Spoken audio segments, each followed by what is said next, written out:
Muy buenos días, estimados alumnos. ¿Me escuchan bien? ¿Me captan bien en el sonido? Sí, doctor, buenos días. Ok, muy buenos días. Bien, nos encontramos una vez más reunidos aquí para seguir el desarrollo de nuestro curso de Medicina Legal.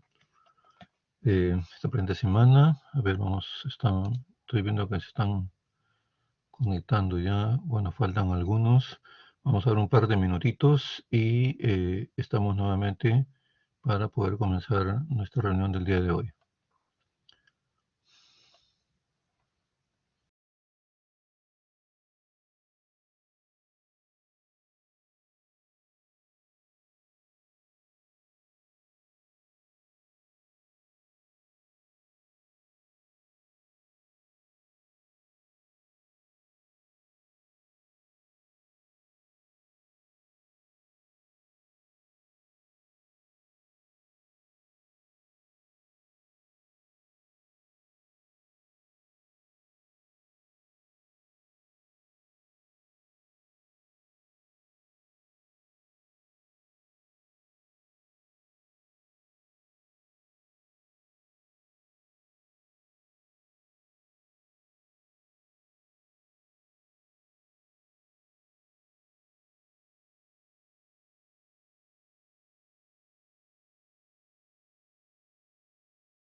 Bien, estimados alumnos, nuevamente ya reunidos para arrancar la jornada del día de hoy.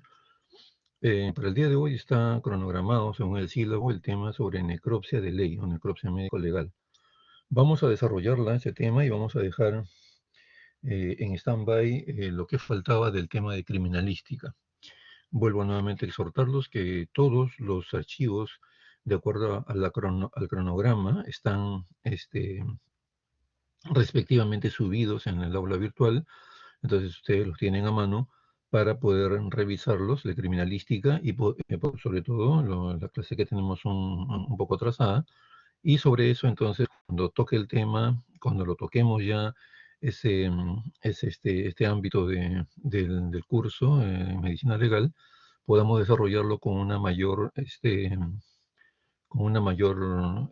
tranquilidad, una mayor velocidad y no solamente detenernos en algunos conceptos que es preciso tenerlos fijos en forma así contundente y poder de repente algunas cosas aclararlas.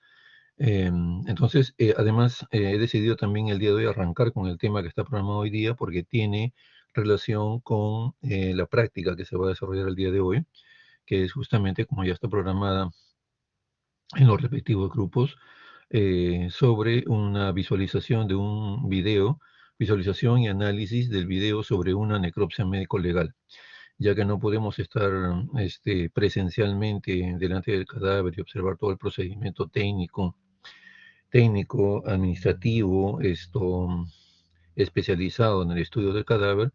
Lo hemos traído por vía virtual para poder visualizar lo que corresponde al desarrollo de esta pericia. Entonces ya, bueno, estamos cargando el archivo para poder comenzar este tema, que es un poquito larguito también y no producir mayores retrasos en nuestro desarrollo eh, académico. Y como vuelvo a repetirles, he decidido eso porque esto tiene que ver enteramente con la práctica que se va a desarrollar el día de hoy. Entonces dejamos esto parcialmente en stand-by, el tema de criminalística, con cargo de todas maneras a completarlo en las clases siguientes. Correcto. Bien, entonces ahí tenemos ya, bueno, cuando se cargan algunos archivos, a veces un poco se desconfiguran algunas presentaciones, algunas diapositivas. Acá tenemos la diapositiva menciona tanatología forense, necropsia médico-legal. Tanatología, como todos sabemos, es el tratado de lo que no tiene vida, tratado del cadáver, ¿no? De algo que no tiene actividad biológica. Tánatos es muerte y logos, tratado o estudio, ¿no es cierto?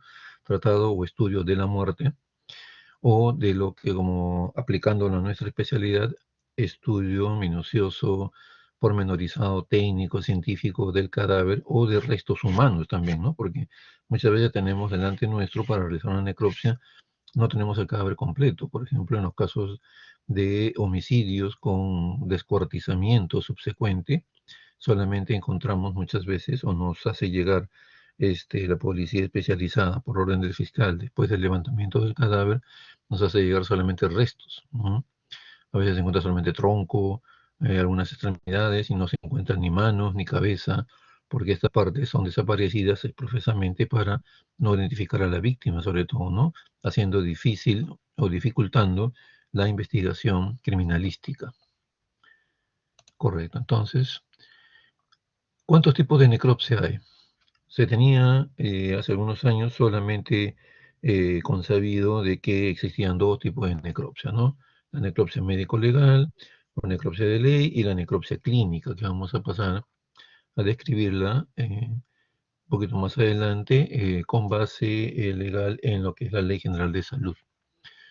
Entonces, pero con el pasar de los tiempos se ha ido acuñando el término de necropsia psicológica. ¿Correcto? Vamos a comenzar definiendo esto. O sea, ¿a qué se refiere? Muchas personas que, por ejemplo, cometen homicidio y a veces subsecuente suicidio, eh, es decir, matan a una o más personas y luego se suicidan.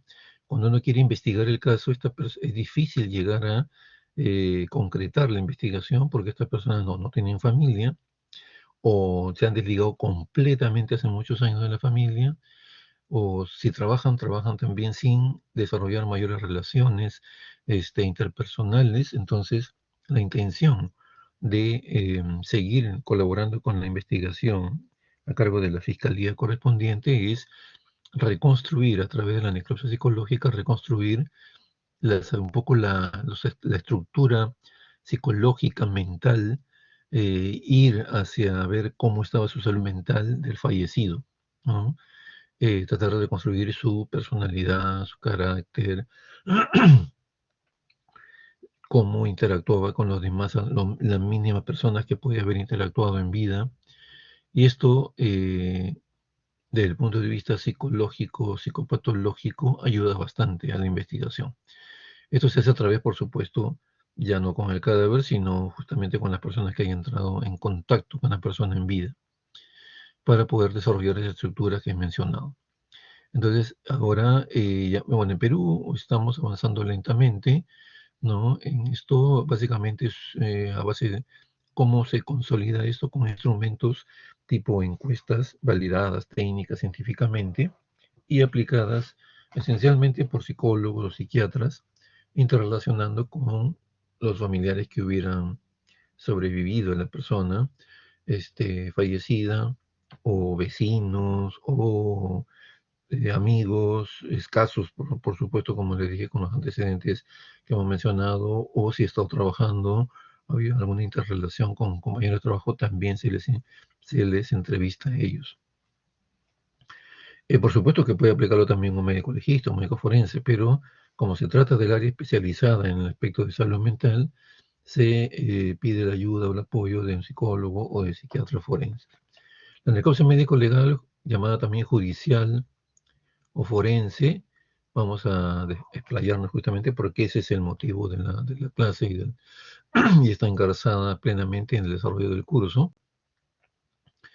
Esta se ordena específicamente en casos que amerita la investigación de una muerte sospechosa de criminalidad. Luego la necropsia clínica, también llamada hospitalaria o anatomopatológica, donde no tiene nada que ver investigación de tipo penal, no hay denuncias ni nada por el estilo. Vamos a verla más adelante para definirla y que quede claramente el concepto. Sinónimos, hace muchos años se comenzó la actividad médico legal o médico forense eh, respecto al estudio del cadáver, acuñando el término autopsia. Por muchos, muchos años se conoce este procedimiento del estudio del cadáver como autopsia, ¿correcto? Entonces después entró un poco en polémica, diciendo auto significa por uno mismo, ¿no es cierto? O sea, ¿qué quiere la interpretación de algunos? ¿Cómo va a ser eso? Hay que corregir ese término, porque opsis, observar, ver, quiere decir que la misma persona se está haciendo el estudio a sí mismo, ¿no? Entró en polémica, se hicieron muchas revisiones y apareció ya el término necropsia. Necro, algo que está muerto, lo que no tiene vida o actividad biológica, y opsis, observar, estudiar lo que no tiene vida, en este caso el cadáver. La tendencia actual es llamar justamente este procedimiento necropsia, pero inclusive hasta la Real Academia de la Lengua Española zanjó la polémica que hubo por muchos años y dijo, son sinónimos. Es lo mismo decir autopsia que decir necropsia. Autopsia se le da el concepto de auto, significa por el mismo investigador. El mismo investigador, sin que medien otras personas u otros medios, está observando, estudiando, realizando la revisión técnica, científica del cadáver o de los restos humanos que le han sido encargados para este procedimiento, ¿cómo se llama?, de investigación penal, de investigación criminalística. Entonces, es valedero mencionar autopsia o necropsia. Es completamente adecuado porque son palabras sinónimas. La tendencia es utilizar ya la determinación necropsia, ¿correcto? Y acá está una lista de sinónimos, algunos términos han quedado ya en el desuso, ¿no? Y lo que se menciona actualmente pues es necropsia de ley, necropsia médico-legal, autopsia forense. Los últimos términos ya tanatopsia o necroscopía o necroscopia, algunos mencionan así, han quedado ya en el desuso, ¿no? De igual manera, autopsia judicial, esa era en la época en que, recuerdan, revisando datos históricos de la evolución medicinal legal en nuestro país, nosotros dependíamos del Poder Judicial, ¿no? O del Ministerio de Justicia. Entonces, cuando se hacían las autopsias, se decía autopsias judiciales, porque lo ordenaba un juez y estábamos en el ámbito justamente de lo que corresponde al Poder Judicial. Una vez que nos transfirieron al Ministerio Público, entonces ya no se aplica este término. ¿Correcto? Entonces, actualmente podemos decir autopsia, la tendencia es decir necropsia, ¿correcto? Y más técnicamente, necropsia de ley o necropsia médico-legal.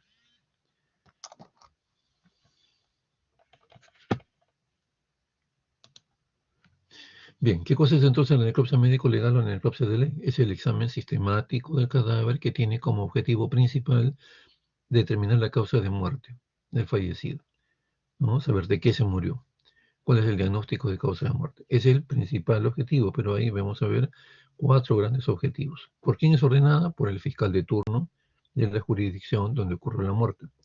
¿Y por quién es realizado? Por los médicos que están facultados para ello, ¿no? Esencialmente, y en primer lugar, el médico legista o médico forense. Pero donde no hay presencia de médico legista o médico forense, puede hacerlo un médico, ¿no?, que no tiene esa especialidad, un médico general, un médico serumista, ¿no? Donde ustedes van, pueden tener la perfecta posibilidad, si tienen las condiciones, previa aclaración, si tienen las condiciones adecuadas de infraestructura, de equipamiento mínimo, de apoyo técnico, con personal técnico, pueden realizar ustedes, ¿no?, la necropsia. Si no tienen esas condiciones, es cuestión de dialogar con el fiscal y explicarle, ¿no?, que lo que se quiere es más bien que su investigación sea clara, transparente y lo más técnica y eh, científica posible. Porque en la investigación, en la realización, vamos a ver que se toman muestras de diversos órganos, fluidos para estudio toxicológico, para estudio anatomopatológico. Entonces, si no se tienen los, por ejemplo, depósitos mínimos necesarios para poner los fluidos, las muestras anatomopatológicas, eso va a entorpecer, se va a putrefactar, etcétera, etcétera. Con razones técnicas, científicas, profesionales, se convence al fiscal y no es por, como se dice a la criolla, quitar el cuerpo, decir, no, no, yo no hago porque simplemente no me siento capaz, no, ustedes están capacitados para poder hacerlo, pero muchas veces los lugares donde van ustedes no tienen las condiciones mínimas, ¿no? Perfecto, entonces continuamos. La legislación respecto al área tanatológica está basada en el Código Procesal Penal, la Ley General de Salud, ¿correcto? Las normas propias internas nuestras, como reglamento de necropsias del IML. IML saben que significa Instituto de Medicina Legal.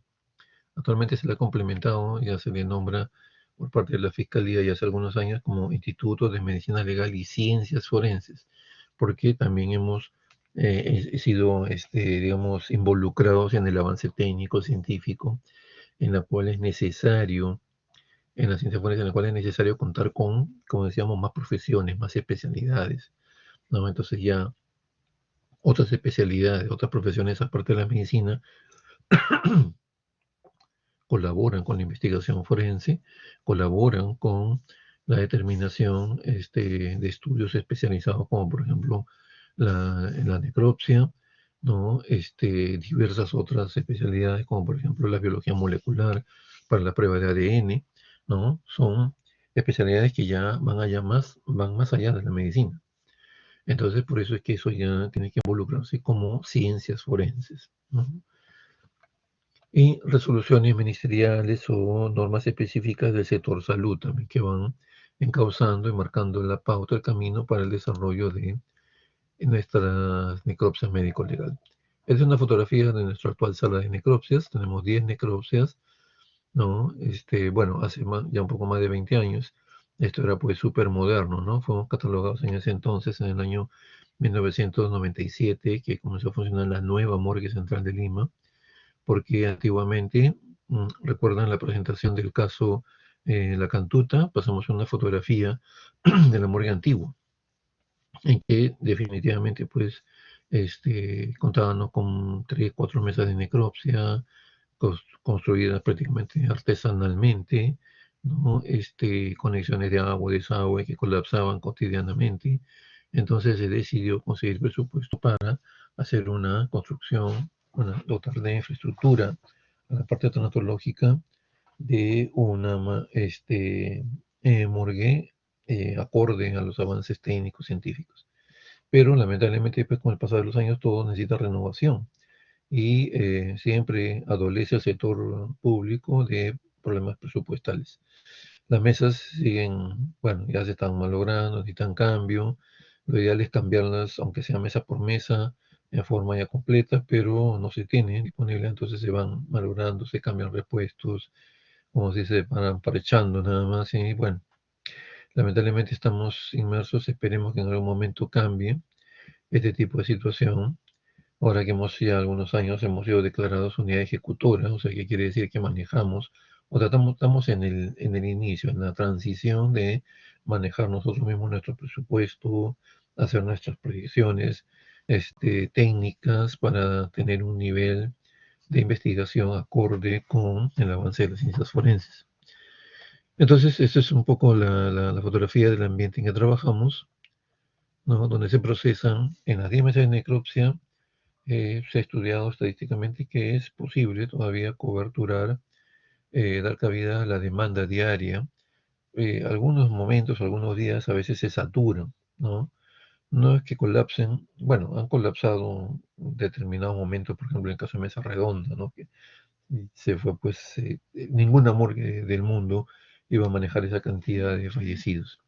Pero en algunos momentos colapsa, como por ejemplo hace poco tuvimos el luctuoso suceso de la caída de este ómnibus en Matucana, en que murieron 33 personas. Entonces, y esos fueron a necropsiarse acá, en la morgue central de Lima. Y así, algunos sucesos que, por la demanda de cadáveres, tienen que inclusive llamarse a no solamente los que estamos de turno, sino colegas que están tomando descanso, vacaciones, etcétera, ¿no? Es porque se considera una situación de emergencia. Bien, esperemos entonces que esto pueda seguir mejorando en cuanto sobre todo a las medidas de seguridad, de bioseguridad. Con lo de la pandemia, lamentablemente no se ha podido tomar mayores medidas de bioseguridad, por ejemplo, una circulación de aire adecuada para que los gérmenes, los virus que circulan cotidianamente en este ambiente puedan recircular adecuadamente y no podamos estar expuestos para eso. Eh, digamos, hacer un flujo de entrada, de salida, eso se ha quedado un poco todavía a medias, ¿no? Para poder justamente prevenir situaciones de contagio, etcétera, ¿no? Nosotros también debemos tomar medidas estrictas de bioseguridad de acuerdo a las situaciones que estamos viviendo para evitar la propagación de la enfermedad. La Ley General de Salud, como decíamos hace unos momentos, establece en el artículo 109 cuáles son los casos en que procede practicar la necropsia, en línea general la necropsia. Ahí dice, se practicará, ¿no?, la necropsia en los siguientes casos. Da 4 motivos. Los 3 primeros motivos, A, B, C, en los ítems A, B, C, se tratan de motivos enteramente clínicos o anatomopatológicos, donde no hay denuncias, donde no hay hechos violentos o no se descartan, ¿no? O sea, no hay ninguna sospecha de criminalidad o de que algo sospechoso haya sucedido con el cadáver, con la persona en vida. Y el último ítem sí nos corresponde a nosotros, es por razones médico-legales para determinar la causa de la muerte en los casos en que la ley lo establece, ¿no? Y otro complemento, ya cuando lo ordena la autoridad judicial competente, etcétera, etcétera, ¿no? El primero, segundo y tercero, razones clínicas. La primera, por ejemplo, interesante por razones clínicas, para evaluar la exactitud y precisión diagnóstica, así como la calidad de tratamiento en los pacientes. ¿Qué ocurre? A veces muchas personas ingresan a centros hospitalarios, se les estudia adecuadamente, se hacen juntas médicas, hay un buen diagnóstico planteado, pero la realidad nos dice otra cosa, se va deteriorando, deteriorando, deteriorando y fallece la persona.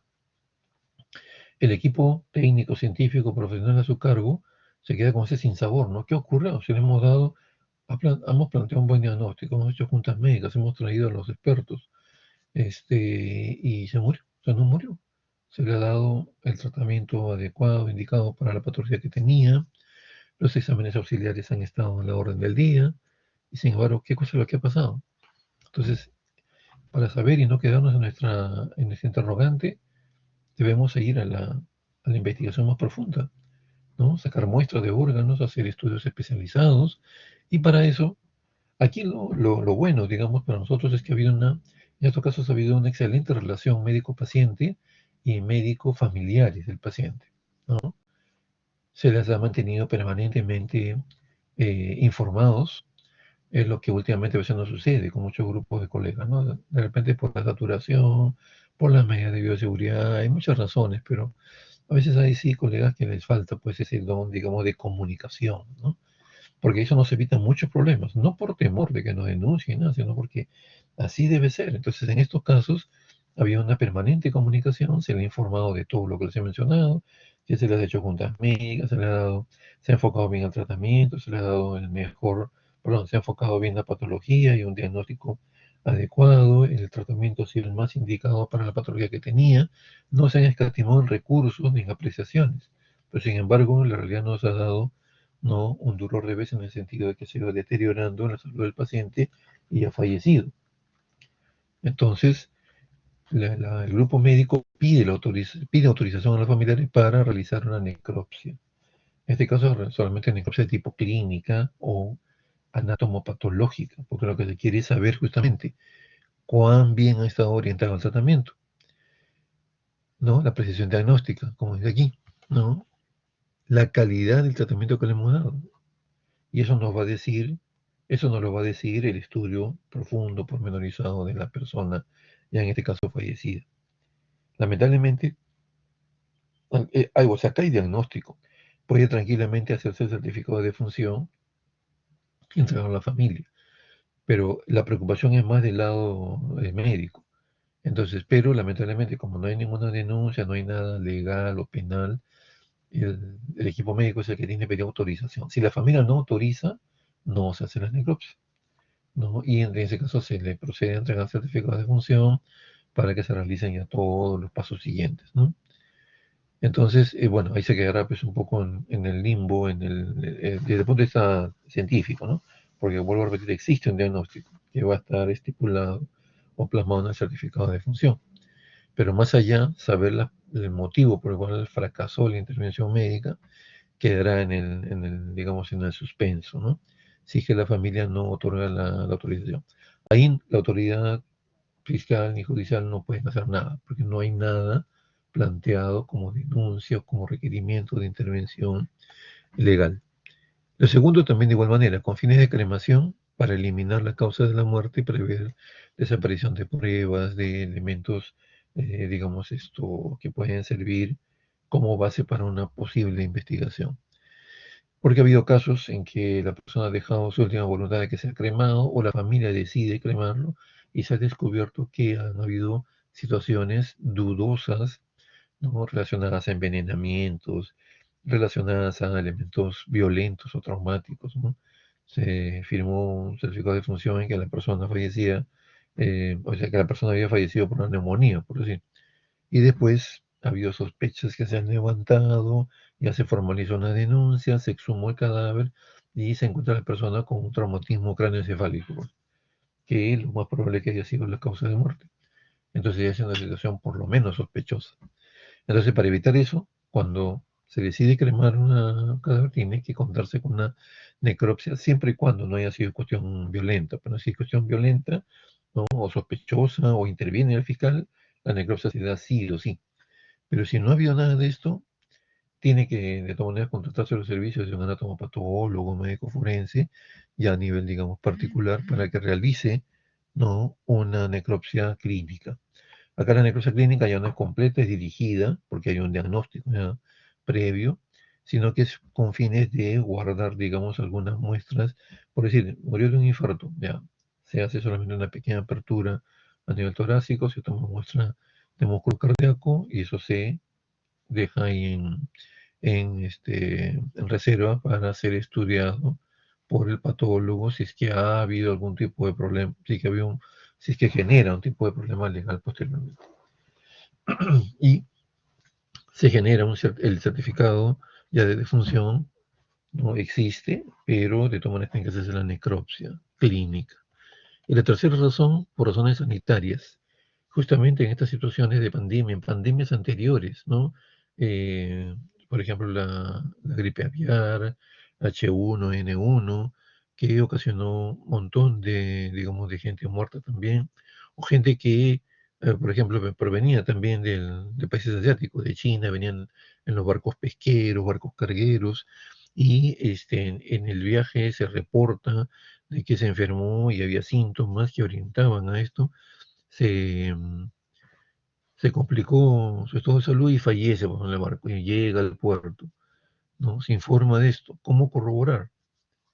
¿No? Sí, aparentemente se embarcó sana la persona, se enfermó en el camino y falleció. ¿Cómo corroborar esto? Y ahí entraría la autoridad sanitaria, ¿no? El MINSA, para poder establecer adecuadamente la causa de muerte a través de una necropsia clínica o anatomopatológica. No ha habido violencia, no ha habido nada de denuncias, entonces tiene que aclararse la muerte por razones sanitarias. ¿Para qué? Para salvaguardar la salud de los demás ciudadanos, en beneficio de la salud pública. Correcto, porque si ese barco, por ejemplo, ha traído uno o dos muertos de esa enfermedad que ha sido declarada una pandemia, entonces inmediatamente se toman las medidas epidemiológicas adecuadas. Entra en cuarentena, que si nadie baja ni nadie sube a ese barco, se cumplen con todos los lineamientos indicados para la cuarentena de esas personas y su posterior seguimiento también. ¿Correcto? Entonces, esas son, digamos, las razones por las cuales se determina la necropsia de acuerdo al artículo 109 de la Ley General de Salud. En el Código Procesal Penal, el antiguo, porque tenemos uno nuevo, que ya no es tan nuevo, también ya tenía, va a cumplir creo dentro de 2 o 3 años, de 20 años, pero en el antiguo, en el artículo 196, se menciona que la necropsia se practicará en casos de criminalidad, o sea, en casos sospechosos, en casos violentos, de muerte violenta, etcétera, ¿no? No será exigible la necropsia en caso de accidente en un medio de transporte o desastres naturales. Pero ahí entra la discrecionalidad que le llaman, o sea, determinará eso la autoridad fiscal. ¿Por qué no se aplicó en lo de Matucana? Porque el fiscal creyó conveniente, después de evaluar el caso, que debería hacerse la necropsia a todos.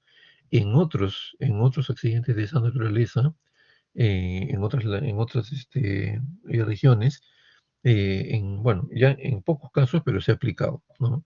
Y para esto hay una ley específica, ¿no? De pocos artículos en que dice, en resumidas cuentas, que se constituirá el fiscal en el lugar con el médico legista, con la policía a cargo de la investigación y establecerá un nexo de causa-efecto. O sea que lo que yo estoy viendo de traumatismos y la causa de muerte que estoy determinando al examinar al fallecido es efecto del accidente de tránsito o del evento de tránsito o del hecho de tránsito, ¿no? Recordemos que nosotros no nos pronunciamos, no decimos, ni mucho menos ponemos en el certificado de función accidente de tránsito, ¿no? Porque no nos consta primeramente en forma directa o porque es recomendable a todas luces siempre poner el hecho nada más, que fue un hecho de tránsito, ¿correcto? Y se diagnostica la causa de muerte, se entrega el certificado, dice la norma referente a esto, se identifica, por supuesto, previamente, se toman todas las precauciones para identificar plenamente. Ahora con los avances tecnológicos es posible. Antes era un poco más dificultoso, pero se han aplicado de todas maneras en algunos eventos. Después en otros grandes eventos definitivamente no se han podido aplicar y como digo, las decisiones finales de la Fiscalía. Por ejemplo, un evento grande también el año 2017, si no recuerdo mal, el, ¿cómo se llama? El terremoto de enorme repercusión en nuestro país, en la ciudad de Pisco, ¿recuerdan? Eso dio ese año, en 2017. Esto determinó la muerte de varios cientos de personas, pero ahí se aplicó. Nosotros me refiero porque yo fui destacado en el grupo de intervención. En ese entonces yo estaba de director de la Morgue Central de Lima y nos destacaron con la directora del área de laboratorios, allá Pisco, para hacer un diagnóstico situacional e ir avanzando mientras se preparaban los equipos de respuesta, ¿no? Para poder enlazarnos ya y tomar la posta. Llegamos y hemos extendido pues desde las 9 de la mañana del día siguiente que ocurrió esto, hasta las 11 de la noche, como 200 certificados de defunción, estableciendo, teniendo mucho cuidado este tipo de situaciones, ¿no? Definitivamente casos que no teníamos corroborada la identificación tuvieron que ir a la necropsia. Casos que son, digamos, sospechosos, que uno dice, no, esta muerte no tiene relación con el evento sísmico, también se recomendaba al fiscal y el fiscal dispuso. Se hicieron poquísimas necropsias en general, creo que a lo más se hicieron 10 necropsias, ¿no? Más que nada la mayoría para identificar a personas, sobre todo extranjeras, que trabajaban en algunos lugares, algunas industrias ahí a nivel de Pisco, ¿no? Entonces sí existe la norma, pero se aplica de acuerdo a la determinación del encargado de la investigación, que es el fiscal, ¿no? Será realizada por peritos, efectivamente, primero nosotros a la cabeza, ¿no? Y la tanatolegislación menciona también diversos artículos y su tema relacionado a este artículo. Y lo que les mencionaba, ¿no? Los 4 grandes objetivos de la necropsia médico-legal o necropsia de ley. El primerito, saber de qué se murió, diagnóstico de causa de muerte. Segundo, determinar el tiempo aproximado de muerte, cuánto tiempo de muerte tiene la persona. Eso vamos a verlo, que lo podemos sacar o podemos determinar eso por la evaluación de los fenómenos cadavéricos, que vamos a ver más adelante. Ayudar, miren, ya dice, el primero es, o sea, un verbo fuerte, diagnosticar. Tenemos la capacidad suficiente para diagnosticar la causa de muerte. Después, también tenemos la capacidad de determinar qué tiempo de muerte tiene la persona. Los dos últimos sí dice ayudar a precisar la manera de la muerte. La manera, o también llamada por algunos investigadores modo de muerte, son los siguientes: manera o modo de muerte natural, producto de una patología que se deteriora la salud y fallece la persona. Manera o modo de muerte violenta, donde mencionábamos en el tema de certificado de función, la causa de muerte es externa, ¿correcto? Si es violenta, tenemos que encontrar lesiones y todo ello, y eso va a ser la causa de muerte, ¿cierto? Entonces, causa de muerte tipo externa, violenta esencialmente, constituye un modo o manera de muerte. Modo o manera de muerte de tipo súbita, ¿cierto? Que no sabemos de qué se murió. Estaba en buen estado de salud, aparentemente, relativamente no muy mayor, ¿no? O para decir pues, que ya su salud está deteriorada y fallece, ¿no? Entonces, y más aún, si no tenía ningún tipo de tratamiento, nadie informa sobre alteraciones en su salud, eso constituye no motivo para investigar desde el punto de vista penal y aclarar la muerte. Entonces, se constituye como otra manera o modo de muerte, ¿cierto? De tipo súbito, inesperado. Y el cuarto tipo es modo o manera de muerte imprecisable o indeterminada. Ejemplo, encontramos un cadáver después de 15 o 20 días. Está en estado de putrefacción avanzada. Si ese señor tenía un infarto, un ACV, no podemos demostrarlo, ni técnica, científicamente, porque a estas alturas, después de 20 días de muerto, todos los órganos están completamente lisados. No podemos anatómicamente, mucho menos microscópicamente, determinar alteraciones anatomopatológicas, ni macroscópicamente tampoco. Nos limitamos a evaluar todo, efectivamente, mandar también para salvaguardarse que hay un efecto tóxico, ¿no? Fluidos, de todas maneras órganos asisten en putrefacción, podemos mandarlo para ver la posibilidad, porque también igual, algún tóxico, cuando ya se lisan todos los órganos, se mezcla todo y de tal manera que reportan los químicos forenses como, por ejemplo, presencia abundante de aminas de descomposición. Eso hace imposible puede determinar, por ejemplo, órganos fosforados, carbámicos, ¿no? Es imposible, no se puede, por el estado avanzado de putrefacción, deterioro y lisis de las estructuras anatómicas de la persona. Entonces, se queda como imprecisable, no, no determinable, ¿correcto? No precisable la manera o modo de muerte, inclusive la causa de muerte, ¿no? Descartamos muchas veces cuestiones violentas en las estructuras óseas, pero ya no podemos ir más allá en lo que es estructuras u órganos, digamos, vitales, ¿no? Y ayudar también, como cuarto grado, ayudar a establecer la identidad. No es una responsabilidad directa, pero nosotros podemos ayudar, ¿correcto? Por ejemplo, si no tenemos odontólogo, nosotros podemos precisar y revisar, ¿no? Los dientes y mencionar pues, si hay erupción o no de la tercera molar, para ver si es mayor o menor de edad, ¿correcto? Determinar si es que tiene algunas características individualizantes, como por ejemplo tatuajes, cicatrices, algún elemento ¿cómo se llama? Es que marque alguna discapacidad de la persona en vida. Todo eso tenemos que mencionarlo claramente en el procesamiento de nuestra necropsia, ¿correcto? Y evidentemente los que van a ayudar no, y precisar mayormente la identidad son el dactiloscópico, pero también igual a veces fracasa a ese nivel, porque regresando a nuestro ejemplo del señor que lo encontramos después de 20 días, los pulpejos de los dedos ya están también en lisis, se ha salido toda la capa epidérmica, se ha perdido, que es la que da la estructura de las huellas dactilares. Entonces por ahí fracasa. Tenemos que ir al segundo nivel de identificación, como hemos mencionado, que es el odontológico y antropológico.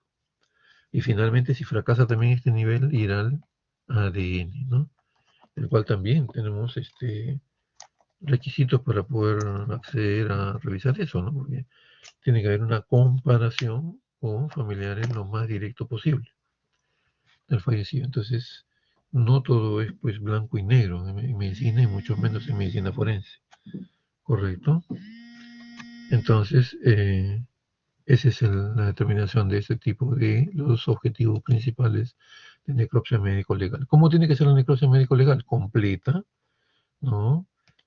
Las disposiciones dicen que tiene que, bueno, hacerse un examen externo minucioso, perimetrizar, tomar fotos, videos. Tiene que aperturarse 3 cavidades obligatorias. Cavidad craneana, cavidad este, torácica y cavidad abdominopélvica. Correcto, vamos a ver más adelante mayores detalles con respecto. Tiene que haber un método, de hecho, no vamos a hacerlo pues en forma disparatada, sino en forma este, eh, topográfica, estudiando primero cabeza, cuello, tórax, tanto externamente como internamente. Tiene que haber un método, una técnica de abordaje para estudiar cavidades internas, de acuerdo al caso, ¿no? Existen variantes.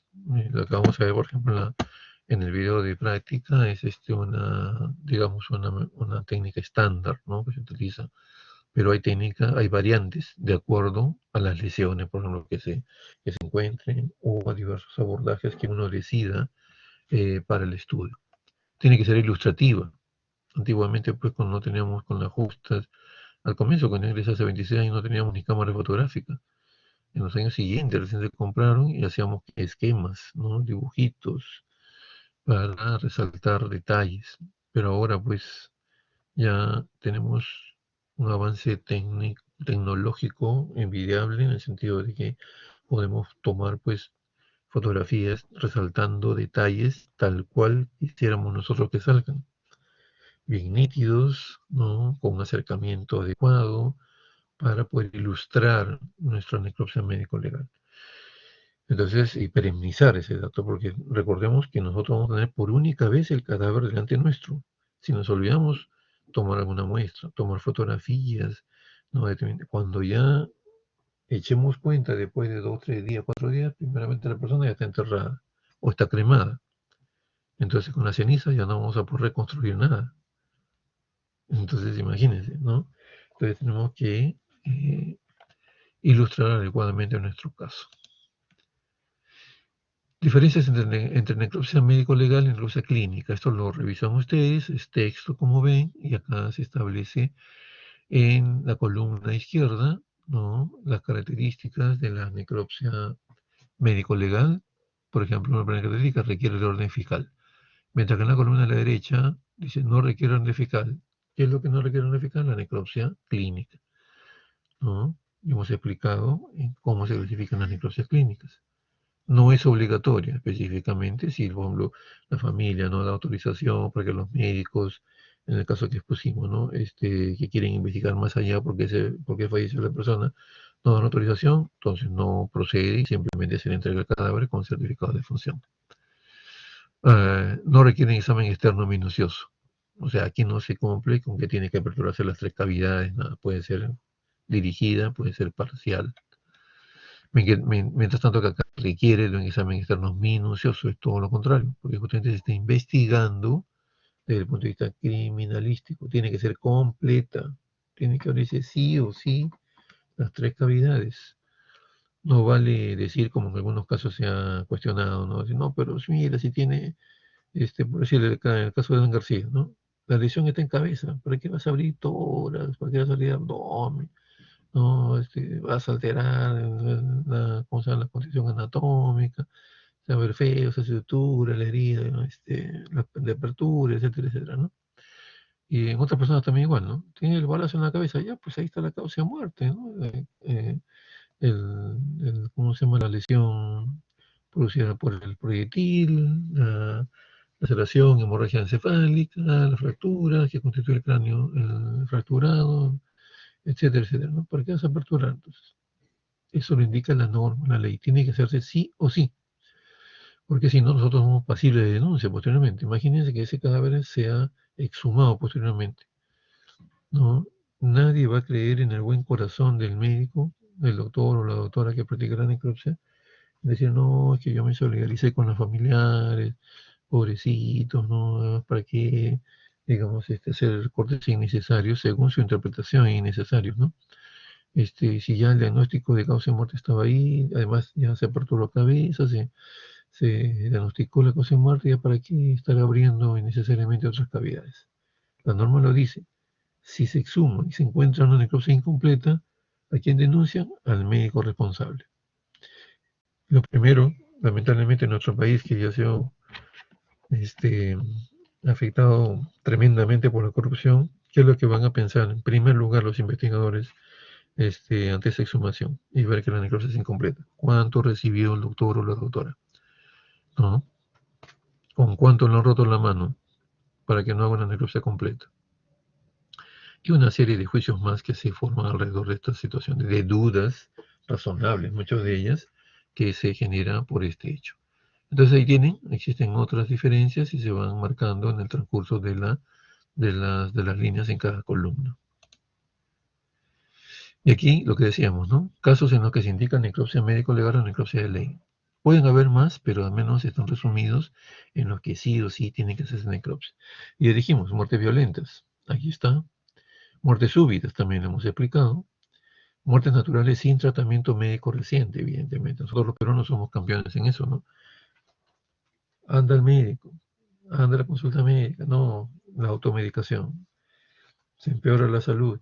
Anda al médico para que te vea. No, muchas veces se complica tanto el cuadro patológico que tiene que dar de emergencia a la persona. Llega de emergencia, le ingresan en estado ya prácticamente gravísimo y fallece a los pocos minutos o pocas horas. ¿De quién murió? No somos chamanes, no somos, el médico emergenciólogo no es chamán, no es adivino, no, no es brujo para saber pues de qué se murió. Entonces, no tiene ningún tratamiento, listo, se constata el fallecimiento y se recomienda avisar al fiscal para que disponga la necropsia. Muertes de madres y fetos relacionados con abortos, ni que hablar, porque saben que el aborto es una figura eminentemente penada en nuestro medio, ¿no? En nuestro país. Infanticidio, con mucha más razón, muerte de un menor a manos de sus padres biológicos, de otras personas, de un agresor sexual, etcétera, ¿no? Muerte de detenidos. Acá le llaman algunos textos, van a encontrar ustedes como muerte bajo custodia. Detenidos en un operativo, en comisaría y todo, y sobre todo también internos de penales. Por esta razón es que Abimael Guzmán tuvo que ir sí o sí automáticamente a la necropsia, a pesar que se sabía que ¿no? El presidente Gonzalo padecía de qué? De psoriasis, padecía de hipertensión arterial y otros males ya crónicos. Nos dirían, pues sus partidarios sobre todo, pero sí sabían, doctores, ¿no? Que padecía, mataba de avanzada edad, 86 años, 87 años creo que tenía, ¿no? Es ensañarse, estar abriendo el cadáver, etcétera, etcétera, ¿no? La norma lo indica y es la recomendación en los casos que van a necropsia. ¿Por qué? Para absolutamente salvaguardar y la transparencia de la investigación y despejar todo tipo de duda, por ejemplo, que ha sido envenenado, ¿no? Es lo que está reclamando ahorita su esposa, Elena Parraguirre. Y si no se hace la necropsia, ¿cómo se va a determinar que se ha envenenado o no? Ahí está, se hizo la necropsia, se enviaron fluidos, se enviaron elementos necesarios para la investigación toxicológica, ahí está. Si sale positivo, ahí la investigación profundizará. ¿Quién le dio o él tomó? ¿Cómo ingresó ese tóxico al penal? Etcétera, etcétera, ¿no? Entonces, muerte de detenidos obligatorio, la necropsia. Muerte por presunta negligencia médica. Ay, ay, ay, acá agarran carne con nosotros, ¿no? Con el gremio médico. Somos humanos, podemos fallar. Nadie ha salido para matar a su paciente una vez que uno es titulado como médico, cirujano, ¿cierto? Recordemos el primer punto del juramento hipocrático. Primum non nocere. Ante todo, no hacer daño. Pero ocurre, ¿no? Producto de mi especialidad, y unas especialidades que tengo más riesgosas en esto, por ejemplo, cirugía estética, una lipoescultura, liposucción, peor aún si es no especialista en esta área, ¿no? Alguien que no es especializado.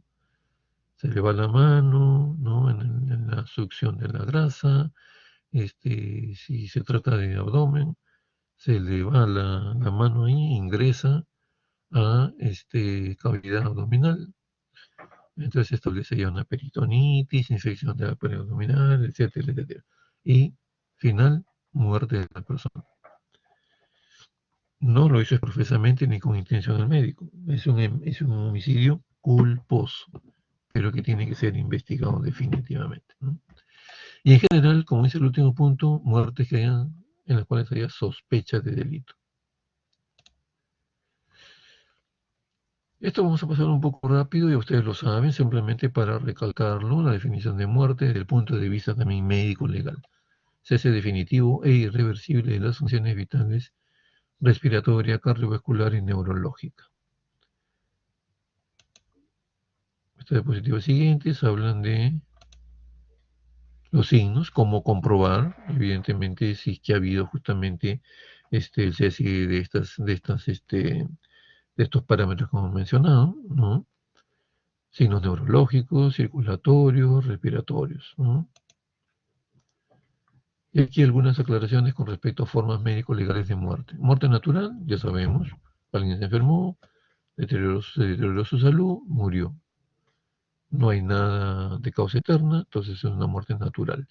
Muerte violenta, todas las que conocemos, ¿no? Homicidios, suicidios, accidentes, sucesos de tránsito. Miren que acá lo diferencia, ¿no? Accidente, por ejemplo, puede ser que también tiene que estar en investigación y determinar si es un accidente o no. Por definición, la palabra accidente, ¿qué significa? ¿Qué mensaje nos trae? Que los que intervienen en ese evento o en ese hecho, ese suceso, no tuvieron mayor responsabilidad.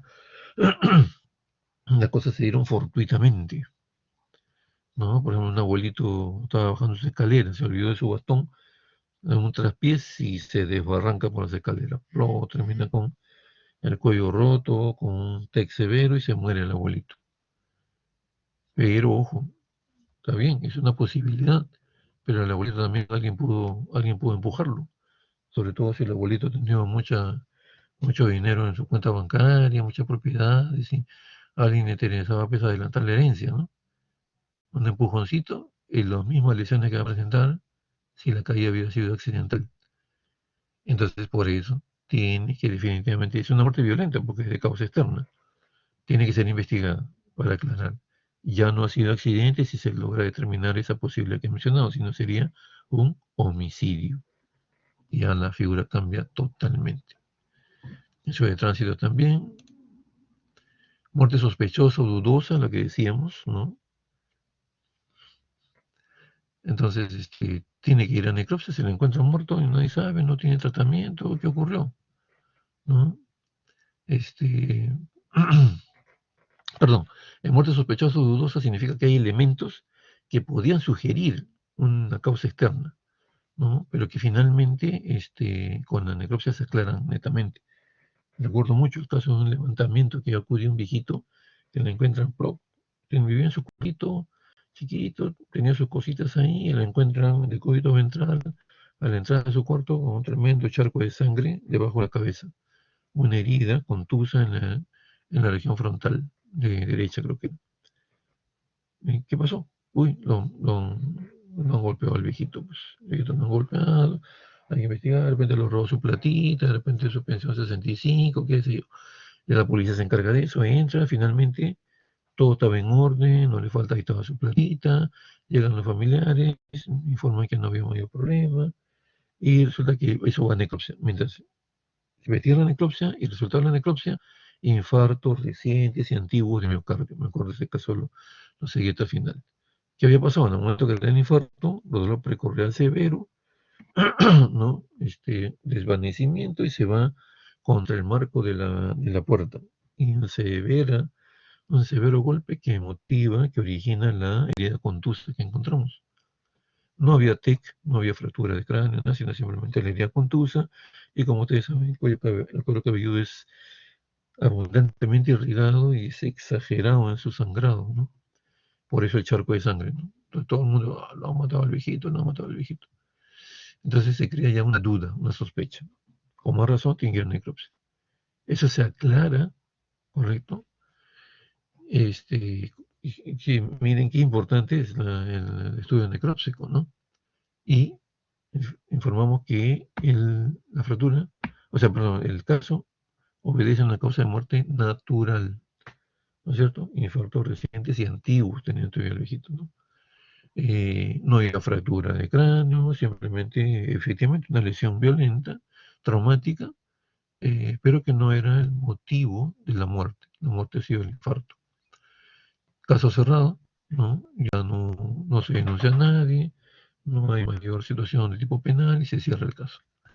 La muerte súbita es por lo que dijimos, ¿no? Se encuentra alguien, por ejemplo, deportista, joven, correcto, estaba por ahí trotando, haciendo sus ejercicios en horas tempranas de la mañana, y de repente alguien ve que le da un mareo, plop, se cae, vienen los paramédicos, lo asisten, todo, muerto. Y a la familia niega antecedentes patológicos. Entonces, ¿qué pasó? ¿No? Tiene que ir a la necropsia, pues, averiguarse. ¿No? Mucha gente tenía muchas cosas a veces reservadas y salen ahí la causa de muerte. O de repente ha tomado algo también, pues, ¿no? Tantas cosas que pueden suceder. Entonces, estos son tipos médicos legales de muerte. Tiempo de la necropsia. Antiguamente decíamos el examen externo, que conoce todo lo que trae, comenzando por la vestimenta, si hay lesiones, describir lesiones, etcétera, etcétera, todo lo que corresponde al examen externo. Y el examen interno, que es apertura de cavidades, revisión de órganos y todo ello. Ahora sabemos que la información que recibamos del lugar donde se encontró el cadáver, o sea, es decir, la escena, ¿no? Sobre todo si es primaria, importantísimo, es estrictamente importante y necesaria para que nuestra necropsia sea más eficiente, más eficaz, ¿correcto? Entonces, por lo tanto, el levantamiento de cadáveres constituye el primer momento de la necropsia. Entonces hay tres momentos ahora. Levantamiento de cadáver, donde tenemos que acopiar toda la información posible para proporcionárselo a los médicos que van a hacer la necropsia. Luego ya viene el examen externo. El levantamiento de cadáver también tiene que hacerse el reconocimiento, como hemos visto, tiene que hacerse un reconocimiento de examen externo también. Pero más minucioso ya es el momento previo a la necropsia. Entonces el levantamiento de cadáver se constituye en el primer momento de la necropsia, ahora ya está siendo incorporado en los libros de texto para una mejor definición.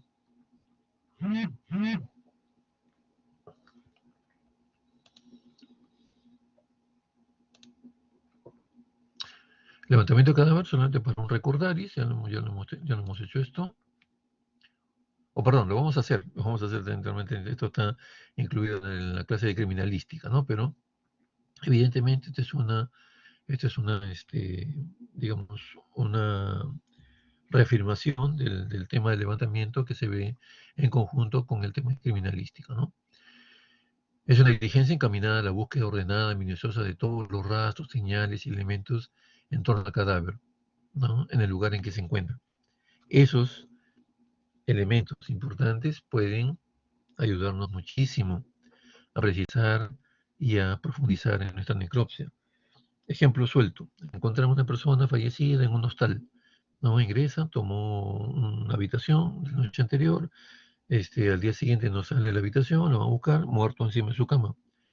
Comenzamos a ver la escena, botellas de licor, y en la mesa de noche, además de la botella de licor y todo eso, encontramos unos paquetitos sospechosos, ¿no? Se procede a abrir unos paquetitos y encontramos un polvo blanquecino. ¿Qué puede ser? Pueden ser muchas cosas. Uno dice, ya, cocaína de frente, no, un momentito. Esa es tu apreciación, pero tiene que, como decimos, tiene que ser basada en evidencias, medicina basada en evidencias, en la criminalística también, en la investigación forense también, en la medicina forense, en medicina legal también. Tengo que basar yo en evidencias. ¿Cuál es mi evidencia? Eso simplemente que es un polvo, puede ser talco, puede ser harina, puede ser yeso, puede ser un montón de cosas. Entonces yo tengo que hacer una prueba al menos mínimo de campo. Entonces, si hay sospecha ya de eso, la policía o nosotros mismos también podemos llevar el famoso reactivo Mater, ¿no? En el cual introducimos el tubito que se introduce unos granulitos de ese polvito, ¿no? Se reacciona con el reactivo este Mater y nos sale un color verde turquesa, ¿no? Cuanto más intenso sea el color, mayor pureza es la. Y ahí sí decimos, aplicado el reactivo de campo, da este color que es entonces compatible con alta probabilidad de que sea clorhidrato de cocaína. ¿Correcto? Medicina basada en evidencias. No escapamos a eso en la parte forense. Entonces, eso es muy importante, pues. ¿Se dan cuenta? O sea, si asistiera solamente la policía, va a poner así y se encontró muy ligero, pero si asistimos nosotros y el fiscal, se comienzan a buscar otros elementos también para que. Entonces, de hecho, va a la necropsia y yo informo eso en mi acta interna, el médico que hace el levantamiento y el médico que hace la necropsia, entonces sobre seguro que le va a pedir, pues, ¿no? De todo lo habido y por haber para descartar presencia de cocaína, ¿no? Hisopado nasal para ver consumo activo, ¿correcto? Después, ¿qué más? Se pide sangre, ¿no? Cocaína en sangre, cocaína en orina, ¿cómo se llama? Y todos los elementos, todos los pedidos toxicológicos, porque no solamente cocaína, hay de hecho asociado puede haber otro tipo de drogas. ¿Y por qué salió esa direccionalidad así? Del dato que nos trae el acta de levantamiento. Entonces, importante. Levantamiento de cadáver interviene el fiscal, el médico legista y la policía. A veces no interviene el médico legista, eso lo decide el fiscal. Le traslada su responsabilidad por el Código Procesal Penal, si lo permite, no le confiere su responsabilidad a la policía. La policía no está preparada para hacer un levantamiento de cadáver, salvo pues los criminalísticos, todo, pero la policía que no tiene mayor preparación, entonces perdemos información. ¿Se dan cuenta? Pues es importante estar ahí para recabar información. Entonces, eso es muy, muy importante. Código Procesal Penal, artículo 195, que hemos mencionado ya, ¿no?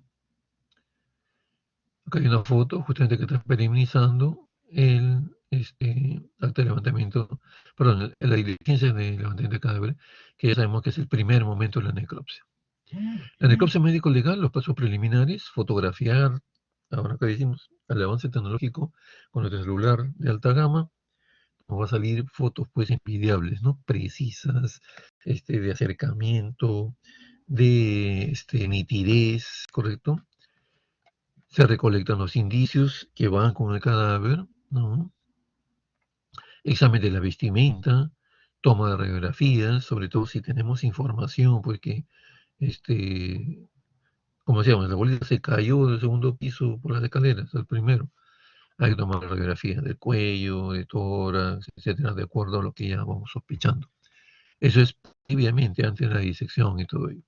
Toma de muestras, lo que decíamos, ¿no? Zarrungueal, si es que ha habido, por ejemplo, en un caso de posible violación, el delito contra el acto sexual se llama, ¿no? la víctima se defiende y lucha a veces con el violador. Entonces puede con las uñas arañarlo y debajo de las uñas podemos encontrar restos de piel. Y en la piel vamos a poder encontrar células probablemente aprovechables para el examen de ADN. Eso se denomina cerro unguial, o sea, lo que hay, los restos que hay debajo de las uñas. Hay que rescatarlos minuciosamente. ¿Quién se encarga en forma específica de esto? El biólogo forense. Pelos, ¿no? De repente la persona pues es de color, su cabello de color castaño oscuro, negruzco. Y encontramos por ahí encima de su ropa, por el cuello, en otra parte del cuerpo, en las manos, ¿no? Este, pelos en general, ¿cómo se llama? De color castaño claro, o peor aún, de color rubio. Entonces definitivamente no es la persona. Si ese pelo tiene bulbo piloso, alta probabilidad de encontrar células y hacer ADN ahí y establecer de repente entonces la identidad cuando se encuentre el posible sospechoso o el sospechoso de ese hecho, podemos tener pelea de ADN y alta probabilidad de poder identificarlo. Secreción vaginal, anal, si ha habido, como digo, eyaculación de repente estos niveles y en general, como digo, antes de comenzar la necropsia, estos pasos preliminares.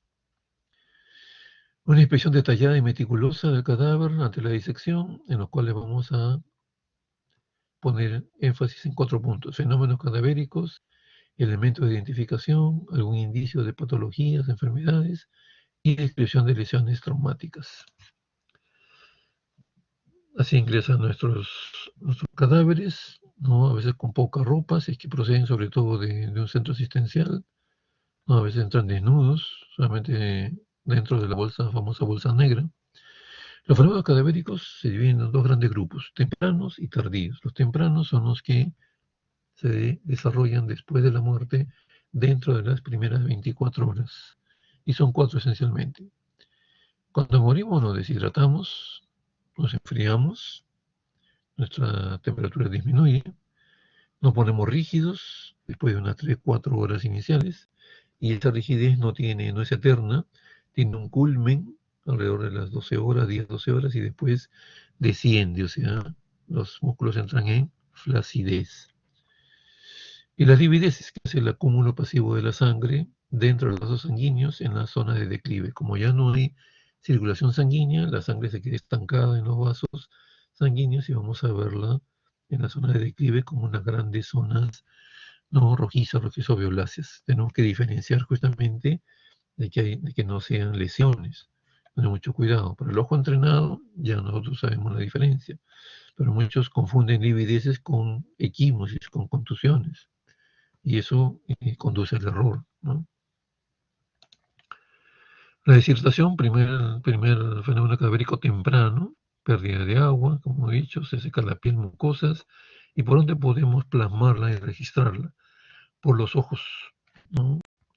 Y determinar si hay presencia de triada de Lewis. Triada significa 3, o sea, son 3 signos que vamos a ver. Lewis, el apellido de un investigador forense, el signo de Somers también, vamos a ver que se presenta dentro de las primeras 24 horas, y aquí un poco lo tenemos, ¿no? El signo de Sommer es esta, no es mancha, no es un pigmento, sino es un desgaste de la pared de toda la esfera del globo ocular, ¿no?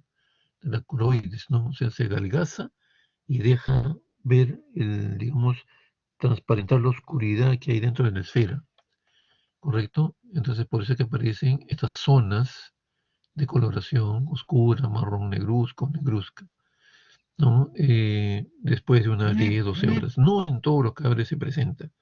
Yo he visto en muy contados casos, pero la investigación forense dice que existe y de hecho existen, porque lo hemos visto, pero no es de cotidiano que se presenta. En cambio, la triada de Lewis sí. La triada de Lewis es 3 elementos. Como ya los músculos de los ojos no tienen actividad, entran en flacidez y el ojo pierde tono. Siempre todo músculo tiene un tono, ¿no? No está completamente flácido ni completamente contraído. Entonces, si uno quiere deprimir el ojo hacia el fondo de la cuenca orbitaria, estando en vida, es difícil, ¿no? Hay una resistencia, un tono ocular. Ese tono ocular ya disminuye con la persona fallecida y podemos deprimirla, no hasta el fondo, evidentemente, pero ya notamos ¿no? Francamente que hay una depresión del globo ocular si lo presionamos. Primer elemento, entonces, hipotonía ocular. Segundo elemento, la córnea. Córnea es un tejido transparente como luna de reloj que se encuentra delante del globo ocular. Como ya no hay actividad biológica, ese tejido se va desecando y va entrando en opacidad, ¿no? Aquí ven, ya no brilla como brilla la córnea de una persona viva. Y acá mucho menos, miren, acá inclusive ya este color medio blanquecino. Segundo elemento, de la tríada de Lewis. Entonces, primero hipotonía ocular, segundo opacidad corneal que se va presentando a partir de cuándo, también a partir de las 10 horas, 12 horas con mayor intensidad para adelante. Inclusive la córnea también igual, como mencionaba, se deteriora y se va deshidratando justamente. Y en algunas personas inclusive vamos a encontrar la superficie ondulada, ¿no? Signo ya de deshidratación, ¿correcto? Hay un arrugamiento, digamos, ahí en la superficie de la córnea. Eso también contribuye al aspecto de la córnea, aparte de su opacidad. Y tercer elemento, la mayoría de personas, ¿no? Un gran porcentaje de personas, la pupila termina en midriasis, ¿correcto? Entonces, midriasis es el signo, tercer signo de la tríada de Lewis, ¿correcto? Entonces, tres elementos que nos van a decir, evidentemente, estamos entrando en una, de hecho, fase de deshidratación que estamos comprobando ahí. El signo de Sommer también, por la deshidratación, se adelgazan las paredes de la esfera ocular y observamos esa zona negruzca, esa zona oscura. El enfriamiento, ¿no? A ver, por favor, me dan un par de minutitos y estoy nuevamente con ustedes, ¿no?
Ok, gracias por la espera. Entonces, ahora pasamos al fenómeno temprano, fenómeno cadavérico temprano de enfriamiento.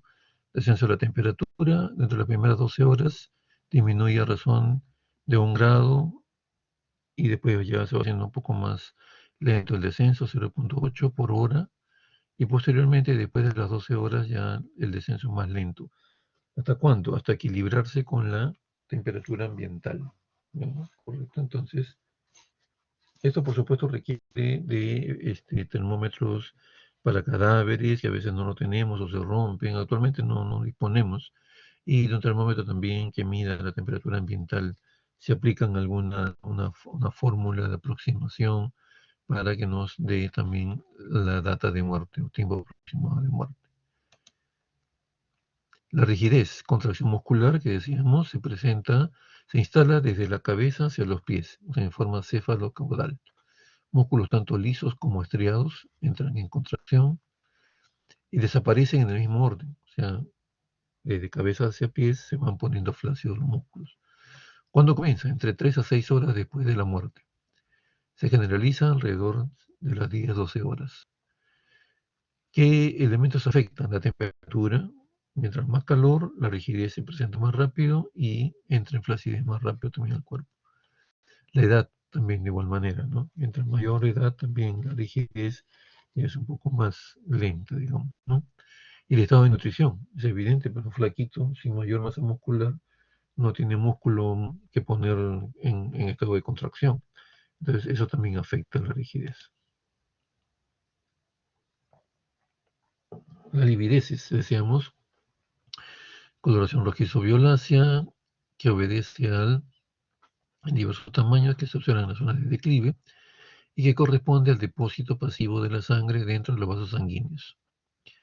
También de igual manera se va estableciendo poco a poco a partir de las 4 o 6 horas y sin posibilidad se van estableciendo prácticamente ya alrededor de las 12, 14 horas. ¿Cómo lo evidencia uno? Con la dígito presión. Uno presiona esas áreas rojizas, saca el dedo después de la presión, deja de presionar y el color va a regresar más lentamente, ¿no? Cuando ya estamos en 12, 14 o 16 horas, uno presiona la zona rojiza y ya no hay mayor modificación. Entonces ahí dice, livideces sin modificación. Eso quiere decir que tiene ya más allá de las 12, 14 horas.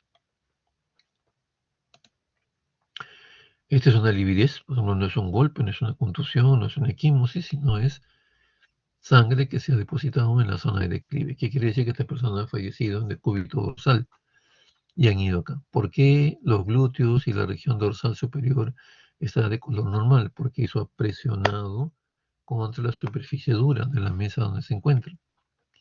Y lógico, aquí la sangre ya no se deposita, sino migra hacia los lados adyacentes, hacia las zonas adyacentes. Acá hay livideces un poco más tenues, laterales. Los fenómenos tardíos, ¿no? Eso como no tiene mucho interés de profundizar, porque no se ven mayormente, son escasos, salvo los que encontramos pues en personas de 15 días, 20 días, personas que ya encontramos en esqueletización, ¿no? Son fenómenos tardíos que se presentan con el pasar de varios días, semanas, meses. La putrefacción, la adiposira, la corificación, la piel se pone como cuero, y la momificación, que vamos a hacer un hincapié, justamente porque es un proceso que algunos investigadores le llaman inclusive de conservación. La putrefacción vamos a hacer también una reflexión especial porque sí se presenta después de las 24 horas. Después de las 24 horas se presenta el periodo cromático, o sea, cambio de color. Y estamos viendo se menciona que hay aparición, por ejemplo, de una mayor visualización de la trama vascular, como ven acá, porque la piel comienza a adelgazarse previa a su exfaselación. Aparece una mancha verdosa, sobre todo a nivel abdominal y en forma específica, más aún en la fosa ilíaca derecha. ¿Por qué? Porque ahí se encuentra la región cecal, donde hay abundante producción, hay concentración de gérmenes y gérmenes anaeróbicos. O sea, ellos no se enteran de que la persona ha fallecido, siguen su actividad. Y producto de ello, pues hay una serie de, digamos, metabolización de la hemoglobina, hay aparición de líquido de putrefacción, gases de putrefacción, y producto de ello también el color cambia, ¿no? Entonces vamos a tener una fosilíaca verdosa, y de ahí se va a ir generalizando ese color verdoso, el que posteriormente se va a convertir en un grisáceo oscuro, ¿no? Y negruzco al pasar de los días. Entonces esto se da más o menos entre 24 y 36 horas. 36 horas, ya comienza el periodo enfisematorio, 36, 48 horas. Comienza a haber abundancia de líquido y gases de putrefacción. Aquí vemos flictenas con líquido de putrefacción y ya comienzan a presentar áreas de exfacelación dérmica. El periodo colicuativo, todo se licúa, todo se vuelve líquido o semilíquido en los órganos internos. El cuero cabelludo se comienza a desprender, el cabello se comienza a desprender. Y vemos aquí la coloración que decíamos, negruzca. Hay protrusión o engrosamiento de labios, protrusión de la lengua se dirige hacia afuera, producto de la acumulación de gases y todos los fenómenos de putrefacción, los globos oculares también, ¿no? Hay protrusión de globos oculares. Esto ya se presenta dependiendo también de las temperaturas, el clima, se presenta a los 3 días, 4 días o más, ¿no? Después de varias semanas, varios meses inclusive, desaparecen partes blandas y vamos a la esqueletización, ¿correcto? La momificación es un periodo, es un fenómeno cadavérico tardío, pero que se presenta. Esta persona debería estar ya esqueletizada, pero sin embargo, como ha sido enterrada en un lugar extremadamente de temperatura alta, o sea, cálido, hay cero de humedad y hay grandes corrientes de aire que garantizan la deshidratación muy rápida, entonces todavía podemos encontrar con restos de piel, los restos de tejido blando que están secos, están desecados, a pesar de que han pasado varios años. Esto debería estar en hueso, pero sin embargo no, se ha momificado. Entonces las momias que se han encontrado en nuestras famosas culturas este, antiguas, precolombinas, ¿no? Y de muchísimos años atrás, han sido encontradas en lugares con estas características. Producto de ello se deshidratan rápidamente y entran entonces en momificación. Esto hay que tenerlo en cuenta y tener información de la escena, ¿no es cierto? Como decíamos primigeniamente. Otro punto que decíamos tenemos tan importante, elementos de identificación. Dentro de ellos, por ejemplo, tatuajes, ¿correcto? Perimetrizarlos, fotografiarlos, porque a veces son tatuajes personalizados. Si la persona es NN, no identificada, entonces nos va a dar un indicio, ¿no? de una identificación, lo que se llama así, identificación indiciaria. Prótesis dentarias, ¿no? Coronas, que son muy específicas, personalizadas. Si acercamos aquí y ponemos un poco más de observación, la corona tiene en su centro un detalle que es como una especie de un corazoncito. Acá es una estrella que tiene aquí en la corona esta dentaria. Entonces, eso ya es un dato que debemos tomar en cuenta, perennizarlo con fotografías para que nos ayude la identificación. Lesiones traumáticas, describimos todo lo que sea lesiones, ¿correcto? Vamos a ir en diferentes capítulos viendo las características de cada una de las lesiones. Aquí tenemos, por ejemplo, desde escoriaciones, arterias contusas. Y luego nos encontramos ya, eso corresponde al examen externo. Y luego ingresamos ya a las cavidades, examen interno. Apertura obligatoria de cráneo, tórax y la cavidad abdominopélvica. Hay una cuarta cavidad que es opcional, la cavidad raquídea.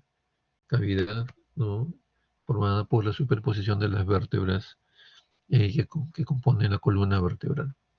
Si encontramos una bala metida ahí en la médula, ¿no? espinal y que fractura una vértebra, tenemos que perforar esa zona, obligatorio.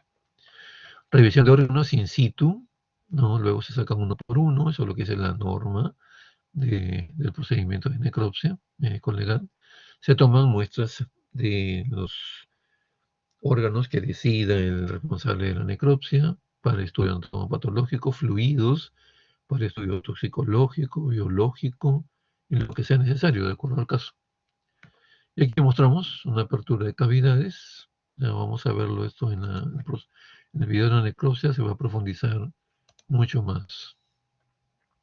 Revisión pormenorizada de órganos, a ver si hay lesiones o elementos asociados a alguna patología.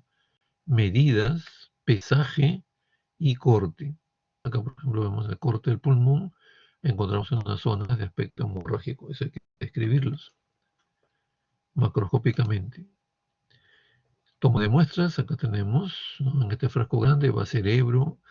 Para el estudio toxicológico se pide cerebro, más o menos 150, 200 gramos aproximado, igual cantidad o peso de hígado y el contenido del estómago. Esos tres elementos van a ser procesados en el laboratorio de toxicología para determinar si tenemos sospecha de alguna sustancia tóxica, la solicitamos con expresa propiedad, ¿no? Acá tenemos sangre, en estas jeringas tenemos bilis, tenemos orina. Dependiendo del caso se pide, no en todo se pide igual, ¿no? Hay diferenciación. Con esto tenemos ya entonces un diagnóstico macroscópico de causa de muerte y tenemos que consignarlo. Yo les he subido en el aula virtual el formato del informe pericial de necropsia médico legal que utilizamos nosotros en el instituto. Eso lo tienen ustedes como una guía. Eventualmente, si puedan efectuar una necropsia en sus serums, tienen ahí el formato para el cual guiarse. No, no necesariamente llenarlo eso porque ustedes no pertenecen al instituto, pero sí guiarse, ¿no? Sistemáticamente para poder ver eso. Y rapidito, un procedimiento técnico administrativo que son documentos con los cuales se ingresa el cadáver y con los cuales sale el cadáver. Al inicio es obligatorio que recepcionemos, que revisemos, ¿no? Elementos muy importantes. Oficio, documento con el cual comunica el policía a cargo del caso, el comisario, el equipo, el jefe del equipo de homicidios, si es un tipo, o investigación criminalística, perdón, dependiendo del caso, donde solicita al director de la morgue o de la morgue de la jurisdicción que se realice la necropsia, internamiento del cadáver y necropsia de ley ordenada por los generales de ley, ¿no? Nombre, apellido del fallecido, si lo tuviera, tanta edad aproximada, y necesariamente tiene que consignar nombre y apellido del fiscal que está disponiendo esa necropsia y la fiscalía a la cual pertenece, porque a ellos nos vamos a referir y vamos a enviarle los resultados posteriormente. Entonces, obligado este documento. Segundo documento obligatorio, el acta de levantamiento de cadáver, que puede ser policial, como en este caso de esta diapositiva, muy cortita, ¿no? Y no abunda en nada de información. Perdemos información cuando levanta solamente la policía. En cambio, cuando es este elemento fiscal, que es este caso, este es solamente la primera parte, son tres, cuatro páginas, ¿no? En las cuales se le da en este caso aquí es en el presente caso, el médico legista describe las siguientes lesiones, si describe lesiones o características especiales. Y aquí el médico le dicta al fiscal, el que toma nota. Y otros elementos, ¿no? Aquí pues, pide y diagnóstico de causa de muerte. ¿De qué se murió? Uno puede presuntamente o presumiblemente decir, si no lo puede, no hay elementos traumáticos, no hay sustancias sospechosas, entonces el diagnóstico se precisará la causa de muerte en la necropsia de ley, que es el examen, ¿no? Importante para determinar eso. Hemos visto que es el principal objetivo. En la escena no podemos hacerlo porque no tenemos, no es cuestión de adivinar, ¿no? Sino de tener serios indicios para que nos orienten de qué se murió esa persona. Luego, si recibe atención médica, ¿ya? En algún centro de salud, cualquiera sea su complejidad, y muere en ese interín, obligatorio por parte del centro asistencial enviar a través de la policía, junto con el cadáver, la epicrisis, que también se convierte en información valiosísima para la necropsia de ley. Entonces, tres elementos obligatorios: oficio de internamiento, donde tiene que ser nombre y apellido del fiscal, la fiscalía a la cual pertenece. Segundo documento, levantamiento de cadáver. Y el tercero, que es opcional, siempre y cuando reciba atención médica la persona en vida, que es la epicrisis. Documentos con los cuales sale el cadáver. El primero, certificado para inhumación. Es una constancia, en la cual es un certificado en el cual se da fe de que ha sido necropsiado en tal unidad tanatológica, y esto sirve para que los familiares inicien el trámite de servicios funerarios. ¿Correcto? Otro documento, el cual otorga gratuitamente la institución a los familiares después de terminar la necropsia, es el certificado de necropsia, en el cual no solamente dice el nombre, apellido, fecha y hora que se dio la necropsia, sino dice el diagnóstico ya. Esto ya es otro documento también importante para trámites, ¿no?, posteriores inherentes a la inhumación o servicios funerarios del fallecido, ¿no? Entonces, primero es constancia de inhumación, certificado de necropsia y documento final y obligatorio, el certificado de defunción extendido por el médico legista que hizo la necropsia. ¿Alguna pregunta hasta aquí? ¿Algo que no ha quedado claro? Hemos tratado de avanzar en forma sistemática, hemos logrado desarrollar todo el tema, que es un poco extenso, pero creo que ha sido enfocado adecuadamente. Ahora vamos a profundizarlo con la exposición del video y la visualización del video de una necropsia médico-legal modelo. ¿No hay ninguna pregunta entonces? ¿Ninguna acotación?